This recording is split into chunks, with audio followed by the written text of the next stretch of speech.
예, 우리 올해 우리 교회 표를 한번 같이 복창하면 좋겠습니다. 한번 따라하겠습니다. 변화, 집중, 도약. 예, 변화, 집중, 도약. 우리 이 세 가지 우리 올해 붙들어야 될 귀한 주제 표를 꼭 기억하고 우리의 삶이 그를 향해서 나아가고 있는지를 한번 점검해 보는 시간을 매일매일 가지면 조금씩 우리 삶이 주님께서 기뻐하는 삶으로 가까이 나아가리라 믿습니다. 오늘은 로마서 강해 6번째 내버려둠이라는 제목으로 여러분과 함께 말씀을 나누겠습니다.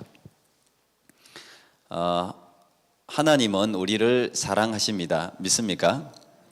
하나님은 여러분 가정을 사랑하십니다. 하나님은 이 세상을 사랑하십니다. 하나님은 우리를 사랑하시는데 사랑하시는 방법이 참 다양하십니다. 사랑하는 연인끼리 사랑을 표현하는 방법이 다양하듯이 사랑한다는 말도 사랑의 표현이고 선물도 사랑의 표현이고 허가하는 것도 사랑의 표현이고 그를 남몰래 도와주는 것도 사랑의 표현이고 지켜보는 것도 사랑의 표현이고 사랑의 표현이 상당히 다양합니다. 하나님은 우리를 사랑하기 때문에 징계하십니다. 믿으십니까? 사랑하기 때문에 징계하세요. 하나님의 아들이기 때문에. 근데 이 징계의 방법도 굉장히 다양하십니다. 때때로 매를 들기도 하시죠. 마치 우리 부모님들이 자녀들을 징계하는 것들을 생각하면 좀 더 쉽게 와닿을 것 같습니다. 하나님은 사랑하기 때문에 잘못되는 자녀를 그냥 두지 않습니다. 그래서 때때로 매를 드는데 여러 가지로 우리에게 나타납니다. 가장 흔하게 나타나는 게 질병이죠. 질병. 그래서 구약에는 하나님은 여러 가지 질병을 징계의 도구로 사용하셨습니다. 이스라엘 민족의 징계의 도구로는 전염병을 많이 사용하셨습니다. 저 유럽이 흑사병으로 완전히 죽음의 도시가 된 것 같은 그런 게 구약에도 있었습니다. 가끔씩 하나님은 그런 전염병을 징계의 도구로 사용하셨습니다. 오늘날도 마찬가지죠. 그렇다고 모든 질병이 다 하나님의 징계는 아니죠. 그래서 예수님 때 이 소경으로 태어난 이 사람이 누구 죄 때문입니까? 할 때 아니다. 죄 때문이 부모의 죄 때문이 아니라 하나님의 영광을 드러내기 위한 것이다. 이렇게 예수님께서 말씀하시기도 하셨죠. 때로는 우리의 삶에 잘 되어지고 있던 비즈니스를 망하게 하시는 것도 하나님의 징계의 방법입니다. 실패하게 하십니다. 파산하게도 하십니다. 하나님은 우리를 사랑하기 때문에 그런 방법을 통해서라도 하나님께서 우리에게 주고자 하시는 유업, 성경적인 용어는 유업이라고 합니다. 유산. 신령한 복을 우리가 마침내 받아 누릴 자격 있는 자녀가 되기를 원하세요. 그래서 징계하세요. 고쳐지기를 원하는 거죠. 하나님께서 우리를 징계하실 때 여러분은 어떤 게 가장 무서우세요? 어떤 징계가 가장 아픈 징계라고 생각합니까? 성경에는 많은 징계의 요소들이 있어요. 고난당하는 것도 마찬가지죠. 그런데 이 아들이기 때문에 고난이 유익이다고 시편 기자는 계속 이야기하잖아요. 고난당한 것이 내게 유익이다. 그래서 하나님이 율례를 배우게 되었다. 뭐 이렇게 이야기하죠. 우리도 하나님의 징계를 통해서 하나님을 배워요. 내 힘으로 되는 게 아니었구나. 지금까지 하나님의 은혜였구나.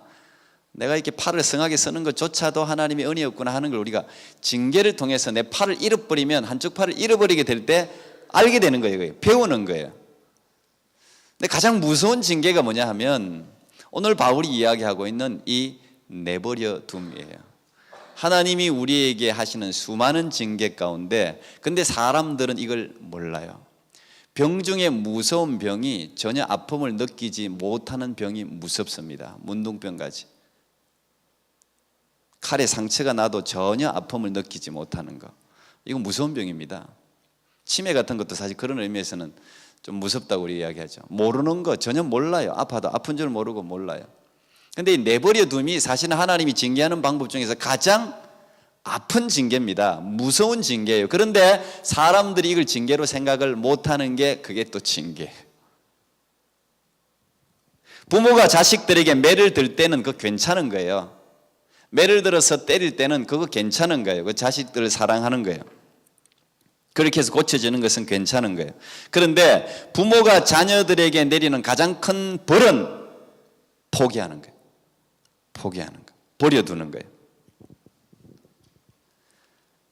그래서 이걸 신학적인 용어로 유기라 그런다. 버려두는 거, 버린다, 유기, reprobation, 유기. 그냥 영어 성경에는 give up으로도 표현하는 그냥 포기한다는 포기. 부모가 자식을 포기해버리면 때릴 필요도 없어요. 신경 쓸 필요도 없어요. 네 마음대로. 그게 가장 무서운 거예요, 사실은. 하나님께서 우리에게 내리는 징계 중에 가장 큰 것도 버려둔다는 거예요. 우리는 이제 지난주부터 해서 지금 계속 설교하는 저도 힘든 설교입니다. 계속 3장 20절까지 전부 인간의 죄악을 지적하는 내용들이에요, 다. 그러니까 어쩔 수 없이 말씀에 따라서 우리가 계속 우리의 상황을, 우리의 인간의 이 범죄 현장들을 계속해서 우리가 직시하고 들여다볼 수밖에 없어요. 근데 이런 징계, 하나님의 진노가 어디서부터 출발했냐? 18절부터 우리 지지난주에 말씀을 나누었죠. 하나님의 진노는 한마디로 이야기해서 불경건과 불의로부터 시작되었어요. 불경건과 불의. 그래서 하나님의 진노가 하늘로부터 우리에게 임했어요. 근데 우리가 불경건을 정의할 때 많은 정의가 있지만 한마디로 어떻게 정의했습니까? 하나님을 모르는 거예요. 하나님을 거부하는 거. 그게 불경건입니다. 불경건. 근데 여기에는 고의성이 내포되어 있다는 거죠.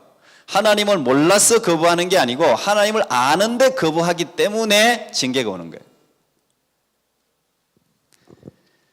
21절에 이미 언급했듯이 하나님을 알되 하나님으로 영화롭게도 아니하고 감사치도 아니하고 그랬습니다. 하나님을 알아요. 하나님이 창조자라는 걸 알지만 하나님을 영화롭게 하지 않아요. 감사하지도 않아요. 그래서 어떻게 했습니까? 하나님의 영광을 썩어질 사람과 심지어 금수와 버러지 형상으로 바꾸어 버렸다. 그렇게 바울은 지적하고 있습니다.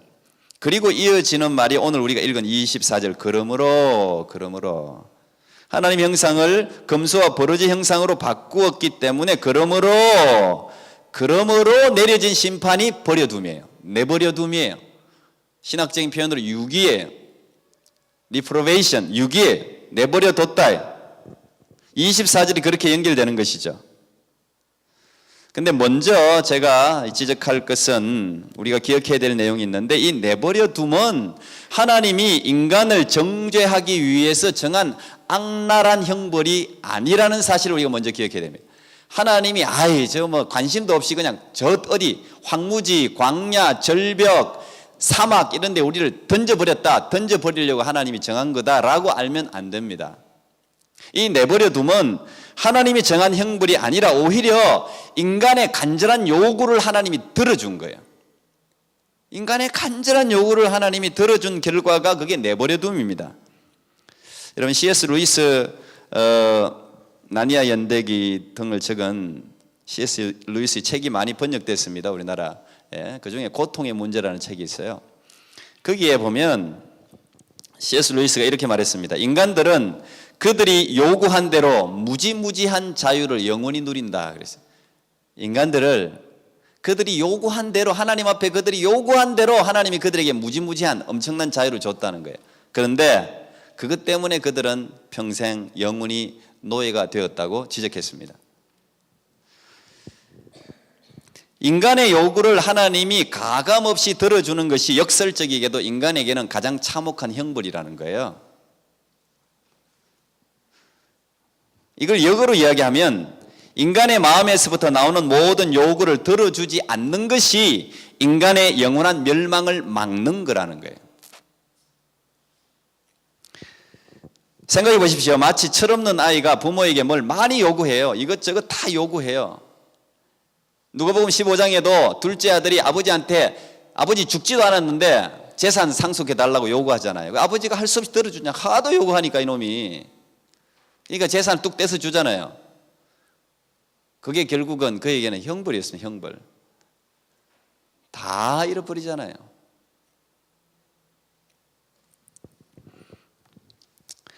마치 진짜 철없는 어린아이들의 요구를 들어주지 않는 것이 그 아이들을 위하는 것 같이 인간의 마음에서 나오는 모든 요구를 들어주지 않는 것이 우리의 멸망을 막는 하나님의 사랑의 방법이에요.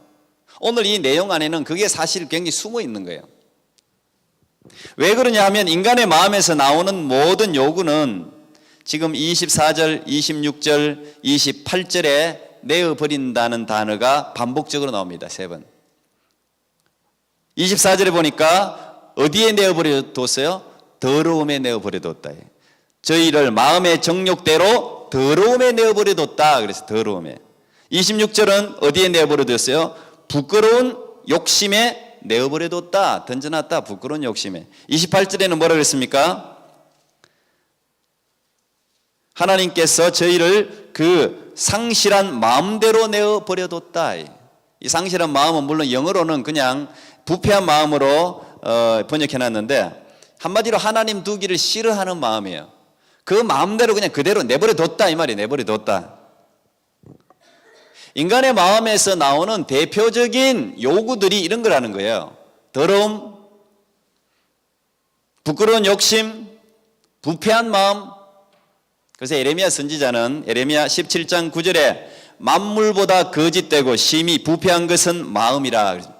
만물보다 심히 거짓되고 부패한 게 인간의 마음이라는 거예요. 마가복음 15장에서 예수님이 이걸 그대로 지적하셨습니다.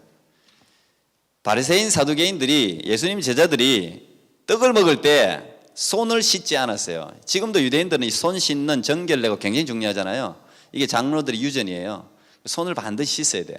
근데 이 제자들이 손을 안 씻고 떡을 먹었어요.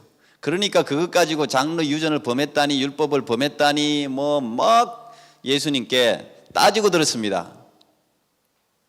그럴 때 예수님께서 하신 말씀이 마태복음 15장 17절부터 20절까지 나와 있습니다. 이렇게 말했습니다.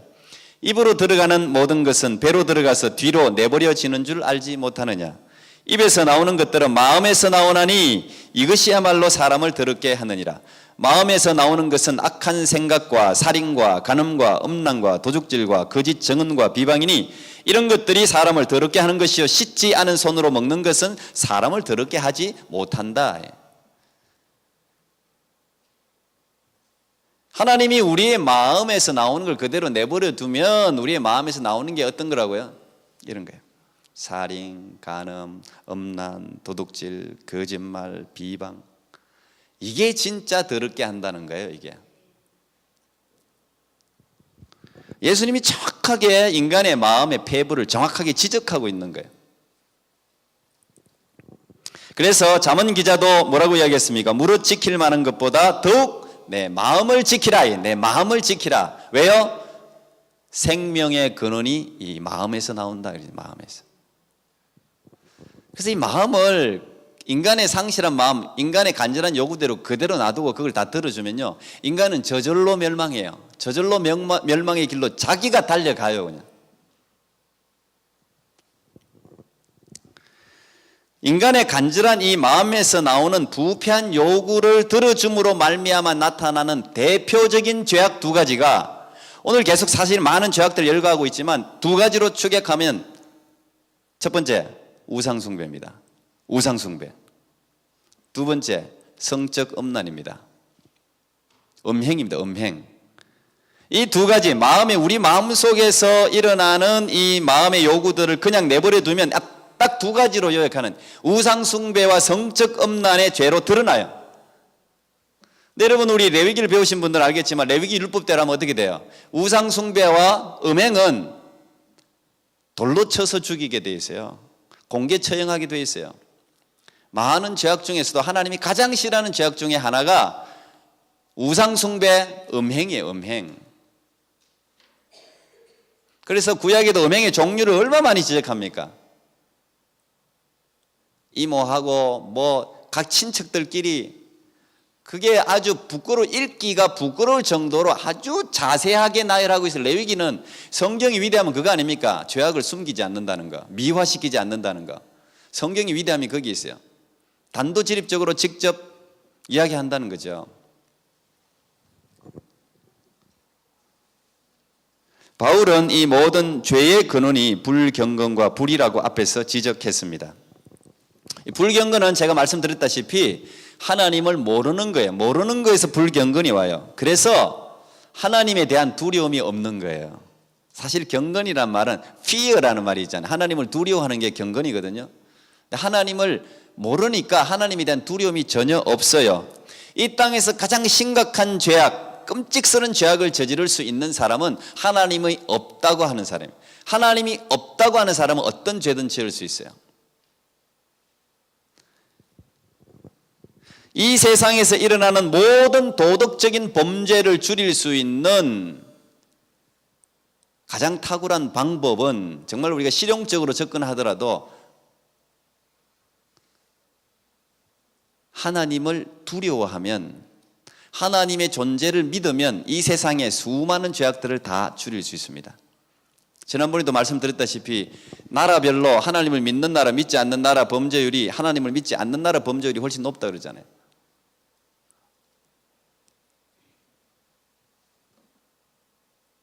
하나님을 두려워할 때 인간은 악에서 떠날 수 있습니다. 그런데 하나님과의 만남을 매일 매주같이 가지는 이 교회가 성직자가 부패하면, 이 부패라는 게 뭐예요? 많은 걸로 정의할 수 있지만 부패한다는 게 하나님을 두려워하지 않는 거예요. 그럼 부패하게 돼 있어요. 성경에 나오는 아론의 아들들하고 죽는 모든 게 때 하나님을 두려워하지 않으면서 오는 모든 죄악들이었어요. 그런데 오늘 이 시대의 교회들이, 성도들이, 성직자가 하나님을 두려워하지 않기 때문에 타락하는 겁니다. 하나님을 매일같이 대하는 이 교회가 부패하고 타락하고 범죄한다면 이 세상은 말할 것도 없어요. 그거 뭐 잴 것도 없어요. 그래서 이 교회는 사실은 도덕적인 타락에도 마지노선입니다. 이 종교의 타락은 끝입니다. 세상의 끝입니다. 종교가 타락하면 그냥 끝나는 거예요. 성직자 타락하면 끝나는 거예요. 그건 더 이상 볼 것도 없어요. 하나님과 맨날 만나는 성직자가 하나님에 대한 두려움이 전혀 사라졌는데 무슨 세상 사람들이 하나님에 대해 두려워하겠어요? 마음대로 살지요. 그래서 교회를 거룩하게 보존하는 거, 성직자들 위해 기도하는 거, 성도들의 삶을 거룩하게 보존하는 거, 그래서 중요한 거. 이게 세상을 살리는 길이에요. 그래서 이게 세상의 빛이에요. 교회가, 성도들이 세상의 빛이라니까요. 굉장히 중요하다니까요. 그게 우리 사명이에요. 불경건이 가져오는 두 가지 죄악 중에 첫 번째, 우상숭배. 이 우상숭배가 뭡니까?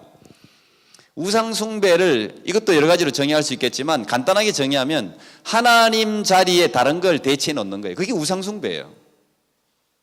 근데 그 우상은 뭐 여러 가지가 있겠죠. 돈이 우상이 될 수도 있고, 자식이 우상이 될 수도 있고, 나 자신이 우상이 될 수도 있고, 권력이 우상이 될 수도 있고. 하나님 자리에, 어쨌든 하나님이 앉아야 될 자리에 다른 걸 앉혀놓으면 그게 다 우상숭배예요. 그게 다 우상숭배야. 사람들은요, 반드시 하나님 자리에 다른 것을 대치시켜 놓게 돼 있어요. 하나님을 앉혀놓으면 하나님을 섬기든지 아니면 다른 걸 반드시 섬기게 돼 있어요. 하나님이 그렇게 만들어 놨어요. 사람들은요, 누구든지 신에 대한 알미 있어요. 하나님이 그걸 심어 놨다니까요. 전도서에 하나님이 심어 놨어요. 그걸 신에 대한 저절로 알게 돼 있어요. 이 사람들은. 그러니까 하나님을 섬게 되는 그 자리에 하나님을 모르니까 다른 걸 놓게 돼 있다니. 그러니까 우리가 지금까지 뭐 토테미즘이니 샤머니즘이든지 하여튼 해를 섬기고 달을 섬기고 별을 섬기고 뭐 호랑이를 섬기고 애니미즘, 뭐 수많은 이 종교들이 얼마나 많이 있었습니까? 왜냐하면 인간은 뭔가를 섬겨야 되거든요. 섬기게 하나님이 해놨거든. 사단이 바로 그거를 이용합니다. 하나님 자리에, 자꾸 예수님 자리에 다른 걸 앉히는 거예요. 25절을 여러분들이 보시면 저희가 하나님의 진리를 거짓 것으로 바꾸어 그랬습니다. 하나님의 진리를 거짓 것으로 바꾼다 그랬어요. 여러분, 사단은 창조의 능력이 없습니다. 사단은 뭔가를 창조할 수 없어요. 사단은 항상 속입니다. 진리를 왜곡시켜요. 사단에게는 진리가 없죠. 진리 대용을 항상 만들어내요. 여러분 반드시 꼭 기억해야 돼요. 최초의 죄악 현장에도 똑같았습니다. 사단은 하와를 속일 때 하나님의 말씀을 이용했어요. 자기에게는 말씀이 없어요. 진리가 없어요. 하나님의 말씀을 교묘하게 바꿔놓았죠. 예수님께서 사단에게 세 가지 시험을 첫 번째 공생애 전에 받지 않습니까? 그때도 마찬가지예요. 사단은 시편의 말씀을 교묘하게 바꿨습니다. 이단이 마찬가지잖아요. 이단, 그 한문 그 용어 그대로 끝이 다른 거 아니에요? 끝이 다른 거. 짜집기 하는 거죠. 짜집기. 사람들은 조물주의 자리를 어떻게 할 수 없어요. 그 자리에 항상 다른 걸 앉혀요. 자꾸 다른 걸 앉혀요. 거기에. 안타깝게도 북한에 김일성이 저지른 죄악도 그거잖아요. 김일성 체제의 근간이 기독교에서 모방했다고 그러지 않습니까? 그 체계를 다 기독교에서 모방했다는 거예요. 그러니까 경고한 거예요. 하나님 자리에 그냥 자기 자신이 앉은 거예요. 그냥 김일성 자기가 신이 되어서 앉은 거예요. 그런 사람이 얼마나 많습니까? 바로왕도 마찬가지고 두루왕도 마찬가지고 다 하나님 자리에 앉고 싶어 하잖아요.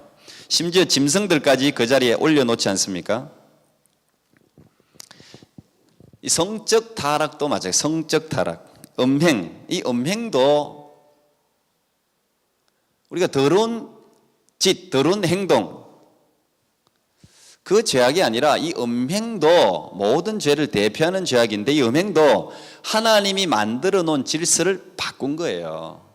그게 죄예요. 사단은 항상 바꿔놓는다니까요. 정치판도 보면 참 재밌더라고요. 저는 다 새로운 대안, 민생을 위한 대안을 만들어내지 않고 남이 만들어 놓은 걸 자꾸 바꿔서 흠집내는 거, 이거 사단 닮은 거예요. 비슷하게.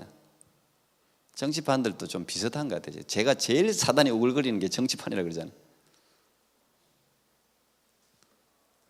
하나님의 가장 은밀하고 고귀한 이 성이라는 게 이게 굉장히 고귀한 거잖아요. 성이라는 게. 근데 그 창조를 가장 추하고 더럽고 악한 것으로 변질시켜 놨어요. 그게 음행입니다. 음행. 그 끝이 동성애예요. 오늘 동성애를 본보기로 언급하고 있지만 동성애 외에 그러면 다른 간음이나 다른 성적인 타락은 그러면 죄가 아닌 게 아니고 그 가장 대표적인 그 끝에 있는 동성애를 한 가지 언급해 놓았을 뿐이에요. 이 동성애가 오늘 이 캐나다에만 게이 프레이드가 있었던 게 아니고 옛날부터 시작된 거죠. 소돔과 고모라 성이 동성애 때문에 망했습니다. 가나안 족속 레위기 율법을 보면요, 전부 동성애도 전부 하나님이 이런 짓 하지 마라, 짐승과 교배하는 것, 수강까지도 다 거기에 적어놨어요. 왜 그걸 적어놨을까요? 가나안에 그런 더러운 짓거리가 횡행했다는 이야기예요. 가나안 땅에 그런 풍습이, 나쁜 풍습이 많았기 때문에 금지시킨 거죠. 결국은 가나안도 그래서 망하지 않습니까? 가나안 족속도. 고대 헬라와 로마 사람들 가운데도 그런 제약이 보편적이었다 그래요. 유명한 시세로는 말하기를 동성애 행위는 헬라인들 가운데 보편적이었고 그들의 시인들과 위인들 및 심지어 그들의 지식 있는 자들과 철학자들도 그런 일을 행했을 뿐 아니라 또한 그것을 자랑했다 그럽니다. 이건 어떤 특정한 도시들만의 풍습이 아니고 그리스 전체 풍습이었다, 이렇게까지 기록해 놓고 있어요. 그래서 하나님께서 여기에 대해서 내린, 여기 성경에 보면 상당한 보응이라고 되어 있는데 소돔 고모라 유황불에 망했죠. 가나안 망했죠. 그리스 망했죠. 로마 망했죠. 오늘날도 동성애로 말미암은 가장 대표적인 병이 에이즈 같은 거, 그 원숭이와의 교배를 통해서 나오는 병이라 그러대요. 이 에이즈가 했다는 이야기지. 약도 없는 이 에이즈 스스로 만들어낸 거 아니겠어요? 근데 바울이 지금 로마의 이 편지를 기록할 당시에 로마의 황제는 뭐였습니까? 신이었습니다. 가시였습니다. 자기가 하나님이었어요. 사람들이 자기를 신이라고 섬기니까 자기 자신도 진짜 신인 줄 알아요. 김일성도 아마 그랬을 거야. 자기가 신인 줄 아는 거야 다. 그러니까 뭔지 신들 못하겠어요. 자기가 신이라는 걸 보이기 위해서 온갖 짓을 다 하는 거야. 히틀러도 마찬가지 아니겠어요? 수많은 여인들을 성적인 희롱의 대상으로 삼죠. 근데 그게 만족이 안 돼. 사람이 희한해요. 죄악이요 끝이 없어요. 사람이 잔인하고 끔찍한 게 끝이 없어요. 제일 무서운 게 사람이야. 그렇죠? 우리 사람 보면 무섭잖아. 차라리 짐승 보면 안 무서워. 사람 보면 무서워요. 어디 가도 사람이 무서워요. 그 안에 온갖 더럽고 잔인하고 폭력적인 게 사람 안에 다 들어있어요. 어떻게 바뀔지 모르는 게 사람이에요. 안에 있는 대로 다 놓으면 다 헐크 짐승이 되는 거예요. 우리는. 근데 이 로마의 황제가 여성들만 성적인 희롱의 대상으로 삼은 게 아니고 마침내 동성을 씨름하기 시작한 거죠. 역사에 이렇게 기록되어 있다 그래요. 로마의 처음 15명의 황제들 중에서 14명이 동성 연애자였다 그럽니다. 더 재밌는 사실은 이런 로마의 황제를 만드는 데는 로마의 철학자들이 기여했는데 로마 철학자들 대부분이 동성 연애자였다 그래요. 그래서 바울은 지금 그 시대에 로마에서 횡행하고 있는 죄악의 종류들을 지적하면서 나열하면서 지금 로마의 성도들에게 교훈을 주고 있는 것이죠. 로마 역사학자 타키투스라는 사람은 로마 황제의 최대 고민이 성병이었다 그럽니다. 성병. 그 당시도 성병이 얼마나 유행했는지. 폼페이도 다 이런 동성연애 성적인 것 때문에 망했잖아요. 다.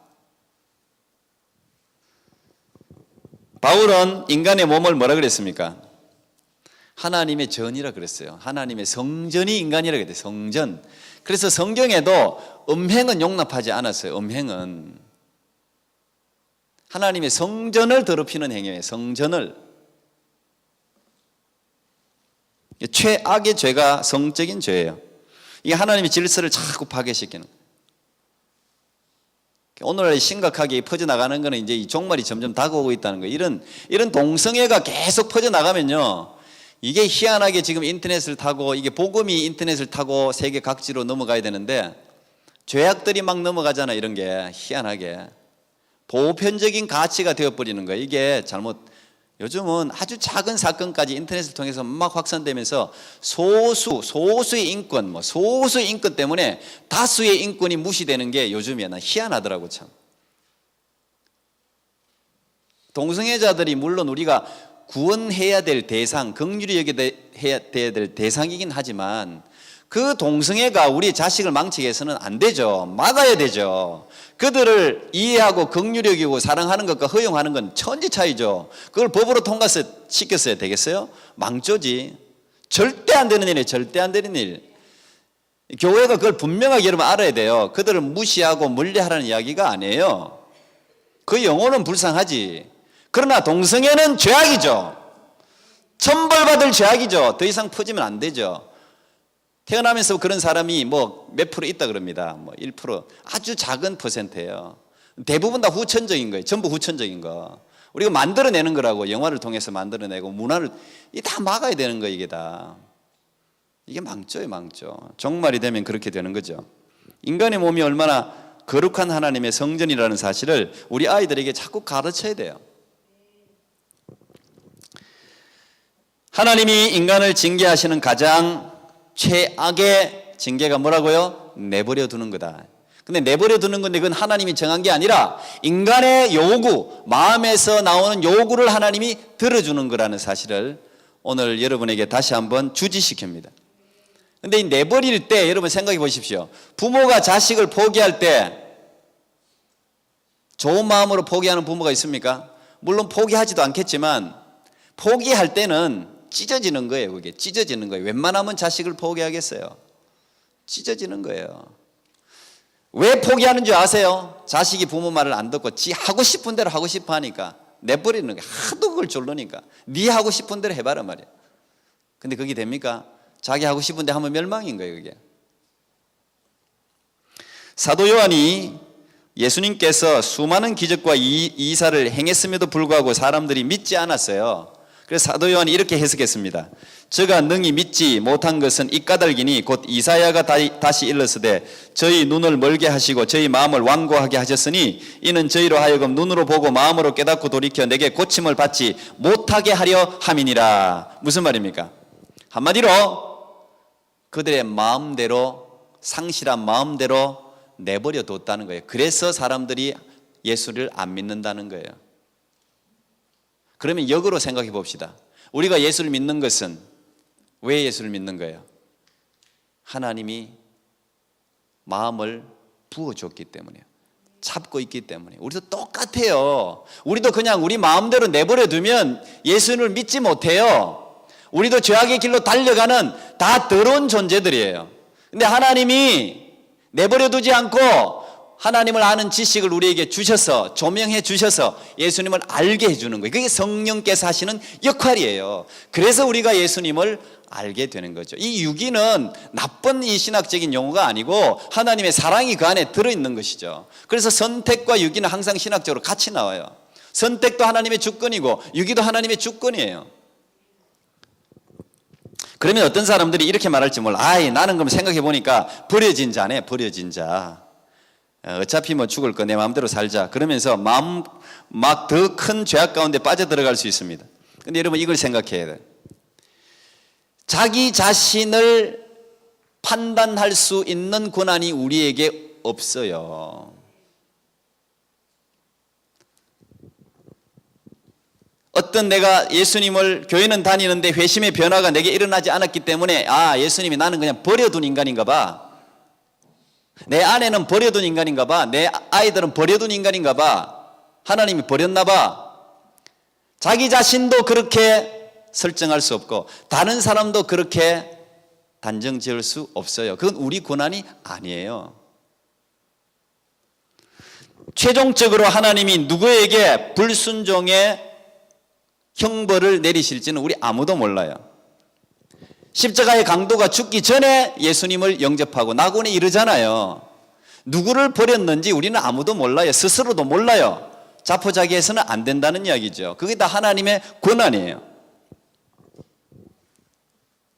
오히려 이런 여러 가지 하나님의 말씀을 들으면서 괴롭고 양심의 고통이 느껴지면 그것마저도 하나님이 우리를 이끌어가는 어떤 수단이죠.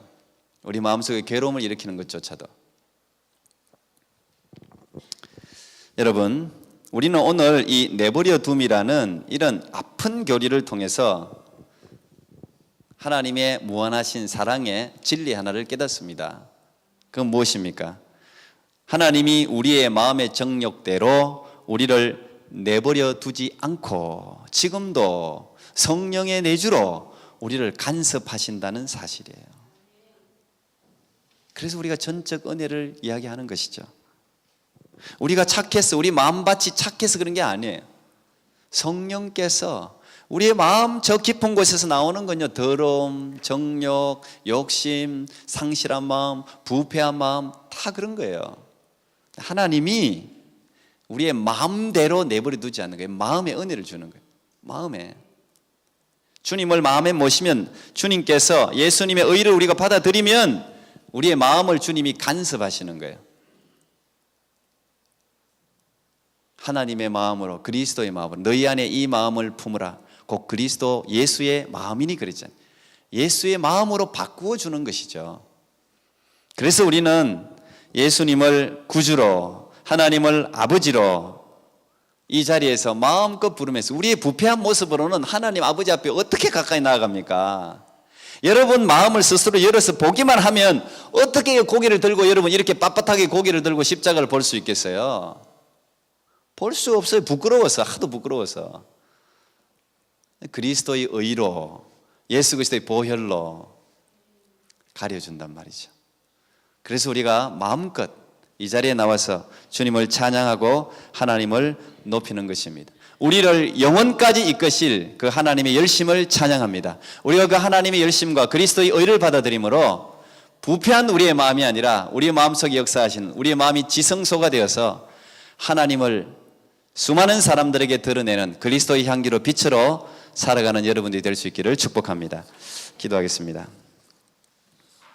주님 감사합니다.